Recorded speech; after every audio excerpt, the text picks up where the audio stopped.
जब आपके घर के बच्चे कभी भी स्कूल जाए तो एक बार जरूर सोच लेना कि हमारे देश में एक ऐसा गांव होगा जहां स्कूल ही ना हो। लाइट नहीं है, ना रोड नहीं है, हाँ। स्कूल नहीं है। जब मोर डिलीवरी के समय आई तब तो यहाँ ले हम पैदल चल के गिरा।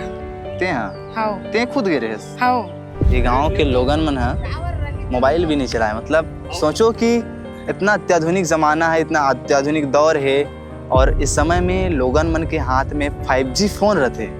गाँव वाले मन के हाथ में कीपैड मोबाइल भी नहीं है। चप्पल काबर नहीं पहने? खोरा गोड़ा अब पैसा कौड़ी नहीं है तो कहाँ से चप्पल खरीदे जाए।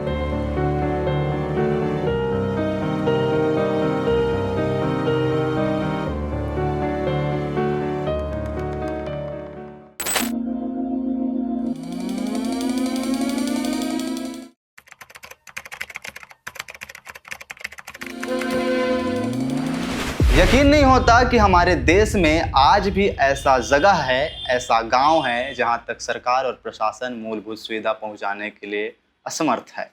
मैं बात सिर्फ रोटी कपड़े और मकान की नहीं कर रहा हूं, मैं बात कर रहा हूं बिजली, सड़क, पानी की भी, और सबसे बड़ी बात है स्कूल की भी। छत्तीसगढ़ का एक ऐसा गांव है जो जिला मुख्यालय से लगभग 40 से 45 किलोमीटर दूर है, जंगलों के बीच बसा हुआ है। देखने पर लगेगा कि हम स्वर्ग के बीच हैं, लेकिन जब हम बात करते हैं ना स्वर्ग और नर्क की, तो बिल्कुल ये पृथ्वी पर मौजूद है। यहीं से आकलन लगा लीजिए कि स्वर्ग वो है जो आप और हम बड़े बड़े शहर में रहते हैं, अच्छे खासी फैसिलिटी में रहते हैं, लेकिन नर्क वो है जहां सरकार अब भी मूलभूत सुविधा नहीं पहुंचा पाई है। अदम गोंडवी की एक लाइन है, फाइलों में तुम्हारे शहर का मौसम गुलाबी है, लेकिन ये आंकड़े झूठे हैं और वादा किताबी है। चलिए आपको खैरागढ़ जिले के एक गांव लेकर के चलता हूं, जिस जगह को देख करके आप भी यकीन नहीं करेंगे कि हमारा और उनका जीवन सिर्फ 19-20 का फर्क नहीं है। आप इतना यकीन करेंगे कि आपको लगेगा कि हमारा और उनका जीवन 19-20 लाख का फर्क है। तो चलिए खैरागढ़ जिले के देवरचा ग्राम पंचायत के आश्रित ग्राम टिंगीपुर, जहां का कनेक्शन अगले 20-25 दिनों के लिए इसलिए टूट जाता है क्योंकि भरपूर बारिश के कारण उन्हें अपने गांव से बाहर जाने को नहीं मिलता। बहुत कश्मकश में है इनकी ज़िंदगी। सरकार आखिर यहाँ तक पहुँच क्यों नहीं पाती? सरकार तभी क्यों पहुँच पाती है यहाँ तक जब उन्हें वोट चाहिए होता है। प्रशासन के लोग तभी क्यों पहुँच पाते हैं जब उन्हें किसी योजना का शुभारंभ करना होता है। वो लोग तभी क्यों पहुँच पाते हैं बैनर और पोस्टर लेकर के जब चुनाव का सीज़न होता है और वो मतदान के लिए प्रेरित करने के लिए जाते हैं। तब भी जाना चाहिए जब इनकी ज़िंदगी में कश्मकश जारी है।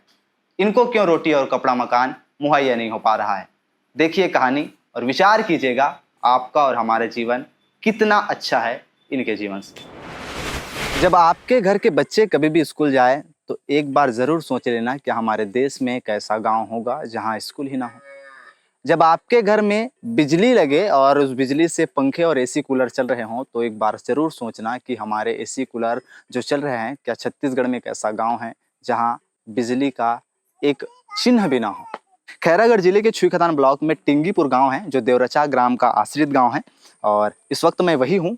12 घर है इस गांव में, 12 परिवार है, लेकिन शासन प्रशासन जब बड़े बड़े ऑफिस में, बड़े बड़े एसी वाले ऑफिस में जब बाइट दे रहे होते हैं, जब उन्हें ऑफिस से निकल करके 2-4 कदम चलना होता है, इसमें उनके पसीने छूट जाते हैं, तब वो ये सोचते नहीं कि एक ऐसा गाँव है जहाँ वो लोग बुनियादी सुविधाओं के लिए भी तरस रहे हैं। गरीबी आपको नहीं बता रहा हूं क्योंकि अब लोग गरीबी देखते नहीं हैं, आपको वास्तविकता दिखा रहा हूं। जहां प्रशासन की सुविधाएं आनी चाहिए वहां अब तक आए नहीं हैं। आपको बिना कपड़ों के बच्चे भी यहाँ देखने को मिलेंगे। पहले इस जगह पर स्कूल हुआ करता था, आज इस गाँव में स्कूल भी नहीं है। यहाँ के बच्चे शिक्षा के नाम से ज़िंदगी नहीं जी रहे हैं। शिक्षा क्या है ये जान भी नहीं पा रहे हैं क्योंकि वो शिक्षा से कोसों दूर है। इन गाँव के लोगों को जाना पड़ता है राशन लेने के लिए 7-8 किलोमीटर दूर अपने पंचायत वाले गांव में, वो भी में पैदल 6-7 नदियों को पार करके, यानी कि एक ही नदियों को 6-7 बार पार करके। चारों ओर पहाड़ है, बीच में गांव है। ग्रामीणों से बात करते हैं। दीदी नमस्ते। नमस्ते। का नाम है आपके? लमिया। अच्छा, गांव में का सुविधा है? लगते सुविधा है कुछ गांव में? लाइट नहीं है, ना रोड नहीं है। हाँ। स्कूल नहीं है, कुछ नहीं है। हाँ कुछ नहीं है। अच्छा, गांव के लइका मन कहाँ जाते पढ़े बर? अब यहीं पे रहते पढ़त रहे, अब यहाँ ले भग गए तो बंद हो गए। अच्छा। अब जाए नहीं। हाँ पानी वानी पूरा आते थे, कहाँ जाही। नहीं पढ़े, गांव के लड़का मन है नहीं पढ़े, तो गांव के लड़का मन स्कूल भेजना है कि नहीं भेजना है? भेजना है। तो अब तो पढ़े नहीं, तब कैसे करते हो तुम मन? अंगूठा छाप। अंगूठा छाप। हाँ, तुम मतलब सुविधा मिलते, सरकारी योजना का लाभ मिलते, मतलब पैसा मिलते सरकार डहार ले? कोई ला मिलते, कोई ला नहीं मिले, 2 जन भर ला मिलते। 2 जन भर ले मिलते? हाँ, आओ 2 जन ला। अच्छा, बाकी मतलब काबर नहीं मिले? अब तोला मिलते? हाँ, मोला मिलते। ठीक है, ये बता कि गांव में का समस्या है? पानी के तो कुआ खो नहीं का। अब ये बिजली है, रोड नहीं है, अब बोर का कहते स्कूल नहीं है। ये महिला मन से भी बात कर लेतन। का समस्या थी गांव में? यहाँ रोड के परेशानी है, बिजली, कुछ दुख तकलीफ होते तो यहाँ ले पैदल चल के जाना पड़ता है। के किलोमीटर जातो? 5-6 किलोमीटर दूर रही शायद यहाँ से। मान ले यहाँ कोई नंदिया जाना पड़ता है। एक ही नंदी वाला 5-6-7 बार ऐसे चल के जाबे, एक ही नंदी वाला। ये बताओ कि मान ले कोई लेडीज अब प्रेग्नेंट है ना, गर्भवती है, बच्चा हाँ, आने वाला है, हाँ। तो ओकर पर एम्बुलेंस आते गांव में? अब वैसे पता चलते तो आते, नहीं तो नहीं आए। तो रास्ता बहुत खराब है, किसी आ जाते एम्बुलेंस? गर्मी के समय में आते हैं, बरसात के समय में नहीं आए। बारिश में नहीं आए, बरसात में नहीं आ पाए? नहीं आ पाए। कब कब नहीं आ पाए? रोड खराब है तो कैसे? हाँ, रोड खराब है। वो बरसात के समय में तो रोडे थोड़े मोड़े बनाए रहते हैं, वो लोग भी खराब कर देते, पानी पूरा पानी आते थे। जब वो डिलीवरी के समय आई तब तो यहाँ ले हम पैदल चल के गए रहा। ते खुद गए रहे? हाँ, तो तकलीफ नहीं हुई से उस समय? मोर कैसे करबे तो जाल चला पड़ते। कहाँ गिरे डिलीवरी हुई तो? छुखदान। छुखदान में हुई से? हाँ। सरकारी अस्पताल में? हाँ। ठीक है। और बाकी दुकान है गांव में काठ है? नहीं है। तो कहाँ जाते सामान ले बर? देवरच्चा। देवरच्चा? हाँ। तो फिर बारिश वारिश में पूरा चले जाते हो सामान ले बर, कैसे करते हो? जाते हम पूरा लनकते नकते, कैसे करबो, मजबूरी है ते, नमक मिर्ची खाना है ते, जाना पड़ी, जीना है ते। ठीक है। खैरागढ़ जिला मुख्यालय से लगभग 40 से 45 किलोमीटर की दूरी में बीच जंगलों के बीच बसा यह गांव देवरचा ग्राम पंचायत का आश्रित ग्राम है टिंगीपुर, जहां पर महिलाएं बताती हैं कि जब वो गर्भवती होती हैं तो उन्हें 5 किलोमीटर तक पैदल जाना पड़ता है, जंगलों को पार करते हुए, नदियों के उफान को पार करते हुए, तब जाकर के ग्राम पंचायत जो गांव है देवरचा, वहां जाकर के एम्बुलेंस आता है, जिस पर बैठ करके वो लगभग 16-17 किलोमीटर दूर अस्पताल जाते हैं। ऐसा महिलाओं का कहना है। यहाँ कुछ लोगों से बात कर लेते हैं कि यहाँ के लोग आखिर किस चीज़ पर, मतलब इन्हें आय का स्रोत क्या है। भैया, घर चलाने के लिए पैसे की जरूरत पड़ती है, कहाँ से आते हैं पैसे? बिजली नहीं है, हाँ। और रोड नहीं है, हाँ। और तालाब भी नहीं है। हाँ। ऐसे गर्मी में नहाए धोए बार तकलीफ होते है। हाँ। अरे देखना अभी कुआं खाने देख के आया है ना, कुआं ला। हाँ। कुआं भी गड्ढा नहीं है, वो गर्मी होगा पानी वो पूरा, हाँ, वो तो पूरा सूख जाए, ना तालाब भी नहीं है। लगभग 2 लाख रुपए कितने का बना है वो कुआं? अब कब का बना है कोई पता नहीं है। ठीक है, वहां भी चलेंगे। लगभग 2 लाख के आसपास का कुआं का खनन है, और कुआं ऐसे खनन है, मतलब टेम्परी छाप खनन। ये बताइए कि पैसे कहाँ से आते हैं घर चलाने के लिए? काम क्या करते हो? काम? हाँ। मन का काम कुछ नहीं कराना। इसने सुपा उपा इसने अपन पेट जीनी अपन चला था अपन नून मिर्चा खाता। हाँ, ठीक है। ये बच्चों क्या करते हैं बच्चे गांव में रहते हुए? बच्चे मन अभी कुछ नहीं करे अभी बच्चा मन। अच्छा, स्कूल नहीं भेजते इन्हें?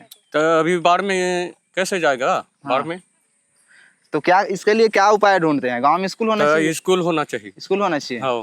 ठीक है, प्रशासन से निवेदन करेंगे, हम पहुंचाएंगे आपके वीडियो तक। शासन से निवेदन करें। ठीक है। ये गांव वाले बच्चे लोग, हाँ। गांव में बाइक है?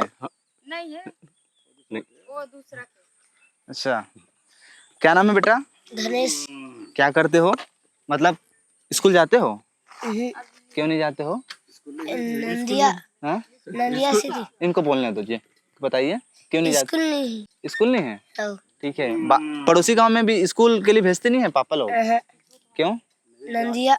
नदिया? हाँ। मतलब इनका कहना है कि चारों तरफ नदियाँ जो है नदियों से घिरा हुआ गांव है, और नदियों से घिरा हुआ गांव है इसलिए छोटे छोटे बच्चे, आप सोचिए कि नदी है और एक बच्चे अगर स्कूल जाएंगे नदी को पार करके तो उनकी जान को भी खतरा है। सही करते हैं घर वाले, क्यों भेजे अपने बच्चों को, उनकी जिंदगी क्यों दांव पर लगाए। ये प्रशासन को सोचनी चाहिए कि गाँव में कुछ स्कूल के, आंगनबाड़ी भी नहीं है ना गाँव में, आंगनबाड़ी भी नहीं है, बिजली भी नहीं है। भैया से भी बात कर लेते हैं। भैया नमस्ते। नमस्ते। नाम क्या है आपका? रामखेल। गांव में कुछ भी सुविधा नहीं दिख रहा है आपको? अब तो देखना सर, अब मैं का तोला दिखाऊं, का बताऊं, सामने में दिखत है। हाँ। अब यहाँ कुछ रतीश तो हम फोन लगाते हैं, कहीं लगाते हैं, अभी टावर भी आ रहा है, टावर भी नहीं आ सकी। मोबाइल चलाते हैं? नहीं चला। कुछ पढ़े लिखे रहते मैं जानता नहीं, मैं मोबाइल को गाँव में है। ये गांव के लोगन मन है मोबाइल भी नहीं चलाए, मतलब सोचो कि इतना अत्याधुनिक जमाना है, इतना अत्याधुनिक दौर है, और इस समय में लोगन मन के हाथ में 5G फोन रहते। ये गांव वाले मन के हाथ में कीपैड मोबाइल भी नहीं है। अस्पताल जाए पर कैसे करते हो? अब काज कर वो अस्पताल में फोन लगा था तो जाकर देवरचा लगा था। देवरचा जाके फोन लगा था तब वहां से आते एम्बुलेंस तो तब जाथन। हां, राशन लाए बर जाते हो तो सिर में लाद के लाल लगा था। अब देखो बे सर, वो तो बाहर कलाई से आदमी, कोई आदमी लेडीज मन मुड़ में बहाते हम कोई खान में लाथन बहा के ऐसे। वो लेडीज मन बतात रही से प्रेग्नेंट रहो जब डिलीवरी के समय, तो मैं खुद पैदल चले 5 किलोमीटर चल के बोल के बोलते देवरचा गिरी से तब पैदल गिरी से तब एम्बुलेंस आई से तब की सुविधा। सोचिए कि एक गर्भवती महिला है, और एक गर्भवती महिला 5 किलोमीटर चल करके वो जो पहाड़ दिख रहा है, इतना वो पहाड़ उसको पार करती है। जो पहाड़ है 5 किलोमीटर की, गर्भवती महिला, कल्पना कीजिए कि आपके घर की कोई गर्भवती महिला हो और उनको 10 कदम पैदल चलने के लिए कहा जाए ऐसे समय में जब डिलीवरी का समय हो, तो कैसी स्थिति रही होगी। 5 किलोमीटर पार की है वो दीदी, और तब जा करके 5 किलोमीटर बाद गांव आया और गांव में एम्बुलेंस आई, तब उसे छुई खदान सामने और 10-15 किलोमीटर उन्हें अस्पताल ले जाया गया, तब वहां उनकी डिलीवरी हुई। तो ऐसी स्थिति है। और थोड़ी देर इनसे और बात कर लेते हैं कि यहाँ के लोग 5 किलोमीटर दूर जाते हैं और वहाँ से राशन लाते हैं। एक दादा आ रहा है, उनसे बात करते हैं। दादा नमस्ते। नमस्ते। क्या नाम है आपके? बहादुर। अच्छा, ये कहाँ रे है? लाते चावल है। कहाँ ला था? देवरचा कोटा से। चल ले खड़े खड़े गरु लग जाए। हाँ। देवरचा कतेक दूर पड़ते हैं? 5 किलोमीटर। 5 किलोमीटर? हाँ। अच्छा, तो इसने ला था तब तो गरु लग जाते ही। और लग जाए कैसे करेंगे, तो होता है। तो ये पूरे जंगल के बीचों बीच आता है? हाँ, जंगल है, नाला पड़ता है। पूरे जंगल? जंगल तो मुश्किल नहीं है? नहीं, आप कैसे करवे तो आप होना चाहिए। चलना के जन हो परिवार में? हम एक जन, बाकी उधर है, बीत गए हमारा आदमी। हाँ, तो ये बताओ कि कतेक मुश्किल होती इस गांव में रहना? अब मुश्किल होता है सब, रोड पर लाइट पर सब मुश्किल होता है। ये तो पूरा स्थिति गंभीर है।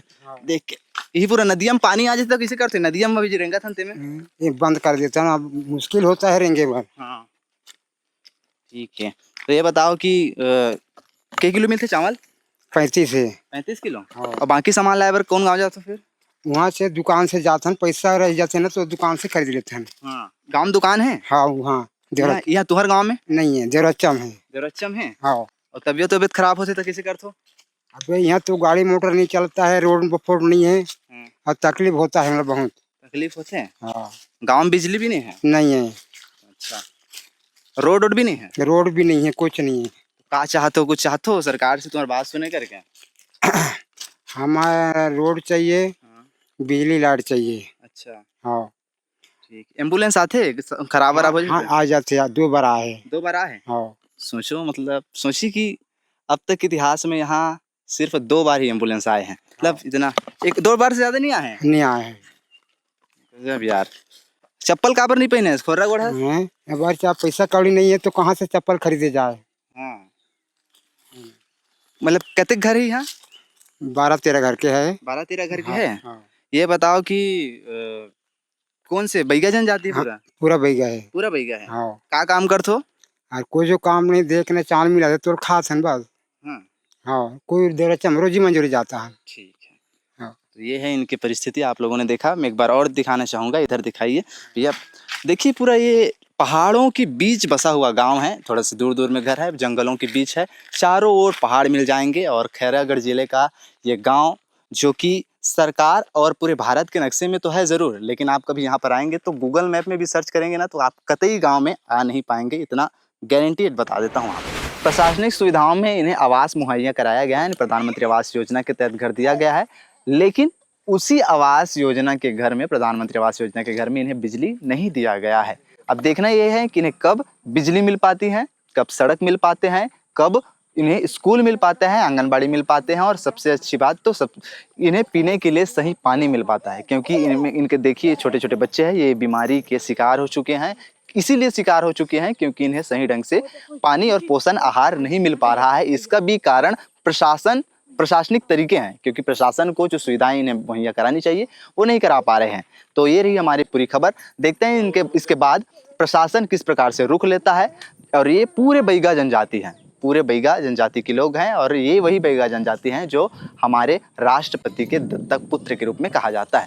क्या कहना आपका, कमेंट सेक्शन पर बताइएगा जरूर। बीच जंगलों के बीच आकर के हमने आपको वास्तविकता दिखाई है। वीडियो को शेयर कीजिएगा ताकि लोग जान पाए हमारे ये विश्व गुरु वाले देश में, विश्व गुरु के नाम वाले देश में ऐसा भी गांव है जिसकी कल्पना हम कभी किए नहीं। गांव वाले तो ये भी कहते हैं कि जब चुनाव का समय होता है तो पता नहीं नेताओं के अंदर क्या ट्रैकिंग सिस्टम लगे होते हैं, कौन सा चिप लगा होता है, ट्रैक करते हुए गांव तक आ जाते हैं पोस्टर और बैनर लेकर के, और चुनाव का भरपूर प्रचार करते हैं। मुफ्त में बहुत सारी सुविधाओं की चीज बांटा जाता है, लेकिन जैसे ही चुनाव जीतते हैं उनके बाद ये अदृश्य हो जाते हैं, ना तो इनका हाल चाल जानने के लिए कोई नहीं आता है। लेकिन आपको और एक बड़ी बात बताता हूँ, पूरा खैरागढ़ जिले में आज भी 9 ऐसे गांव हैं, 9 से 10 गांव जो प्रशासनिक दावे करते हैं उनके अनुसार से कि वहां तक अब भी बिजली नहीं पहुंची है। सोचिए, आप और हम जब बड़े बड़े एसी मकानों पर रहते हैं, कूलर पंखा के हवा लेते हैं, तब इनका भी जीवन इतना दुभर होता है कि हम और आप यकीन नहीं कर सकते। तब हम कहते हैं ना कि हमारे और उनके जीवन में 19-20 का फर्क है। नहीं भाई साहब, 19-20 का नहीं, 19-20 लाख का फर्क है। यकीन नहीं होता तो आप खैरागढ़ जिला सीओ को सुनिए। इस बैगा बसावट में मूलभूत सुविधा नहीं पहुंच पा रही है, कैसे देखते हैं आप लोग? हमारे ज़िले में टोटल 47 बसाहटें हैं जहां बैगा लोग निवास करते हैं। तकरीबन 4,500 से 5,000 बैगा निवासी हमारे ज़िले में रहते हैं। उसमें कुछ जैसे ग्राम है, मान टिंगीपुर है जैसे, तो वो ग्राम देवरच्चा का दूरस्थ क्षेत्र है और नाला के उस पार वो उनकी बस्ती है और नई बस्ती है। तो वहाँ पर अभी जैसे रोड नहीं बन पाई है और बिजली भी नहीं पहुँची, लेकिन बिजली के लिए विद्युत विभाग से उसकी अब स्वीकृति हो गई है। तो आने वाले समय में वहाँ पर विद्युत लाइन भी पहुँच जाएगा। और रोड के लिए थोड़ी सी दिक्कत होगी, प्रोजेक्ट वगैरह जैसे है विभाग प्रधानमंत्री ग्राम सड़क से बना रहे हैं, तो पुलिया और रोड सैंक्शन हो जाने पर, लोगों को रास्ता का उसमें सैंक्शन हो जाने पर बन जाएगा। और पेयजल के लिए पीएचई विभाग के द्वारा सोलर सिस्टम का प्रस्ताव भेजा गया है। तो उन 15-20 परिवारों को आने वाले समय में हम सोलर सिस्टम से भी रेगुलर सप्लाई पानी का दे पाएंगे। और बाकी अन्य सुविधा जैसे गांव में रहती है वो धीरे धीरे विकसित होगा, क्योंकि छोटा गांव है तो बहुत सारी सुविधाओं देने में भी थोड़ी समस्या है। लेकिन बैगा बस्ती होने की वजह से प्रायोरिटी में रखा गया। आने वाले समय में पीएम जनमन योजना के तहत जो भी अन्य कार्य किया जा सकता है करने का शासन के द्वारा प्रयास किया जाएगा। सर, खैरागढ़ जिले में कितने गांव में अब तक बिजली नहीं पहुंची? हमारे जो जिसमें ज़िला में टोटल 480 गांव के आसपास पड़ता है, शहर और ग्रामीण मिला के, उसमें से लगभग 10 गांव है जहां पर बिजली का अभी लाइन विस्तार नहीं हुआ है। पूर्व में सोलर से विद्युतीकृत हुआ था, लेकिन सोलर सिस्टम अब जैसे पुराना हो गया है, तो अब उसकी जगह पे अभी 9 से 10 गाँव में विद्युत का जो कनेक्शन के लिए स्वीकृति मिल चुकी है। तो आने वाले 6 महीना से 1 साल के बीच में सभी गांव में विद्युत का कनेक्शन जो तार वाला होता है पहुंच जाएगा। और घरों में भी जैसे जो शासन की योजना रहती है मजरा टोला अन्य योजना से, वो व्यक्तिगत विद्युत कनेक्शन के लिए भी प्रयास किया जाएगा। और उस क्षेत्र में जो गांव हैं उसमें प्रयास किया जा रहा है कि CSR के माध्यम से PM सूर्य घर के तहत जो आवास हमारा निर्मित हुआ है, PM जनमन या अन्य आवास, उसके तहत भी उनको कनेक्शन वगैरह उपलब्ध कराया जाए, जिससे कि उस क्षेत्र में लोगों को बिजली बिल भी कम आए, क्योंकि उस एरिया में लोगों में समृद्धि नहीं है। तो ये भी उसमें सहयोग करने का प्रयास किया जाएगा, जिससे विद्युत कनेक्शन के साथ साथ सूर्य घर अगर लगा ले हैं तो बिजली के साथ साथ विद्युत जो का प्रभार आता है वो भी कम हो जाएगा। ठीक, थैंक यू।